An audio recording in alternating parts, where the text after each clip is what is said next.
Theory X എന്ന് പറയുന്ന ഒരു കോൺസെപ്റ്റ് ഡൗഗ്ലാസ് മെക്ഗ്രഗർ അയാളുടെ the human side of enterprise എന്ന് പറയുന്ന ബുക്കിലാണ് കൊണ്ടുവന്നത്.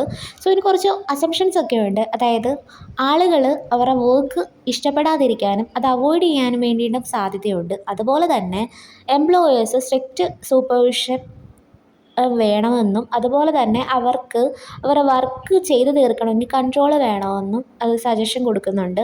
ഓൾസോ തിയറിക്സ് പറയുന്നത് എന്താണെന്ന് വെച്ച് കഴിഞ്ഞാൽ വർക്കേഴ്സ് മെയിനായിട്ട് എക്സ്റ്റേണൽ റിവാർഡ്സ്, അതായത് ജോലി, അതുപോലെ തന്നെ മണി, ജോബ് സെക്യൂരിറ്റി ഇതുപോലെയുള്ള കാര്യങ്ങളാൽ വളരെ അട്രാക്റ്റഡ് ആയിരുന്നു എന്നാണ്.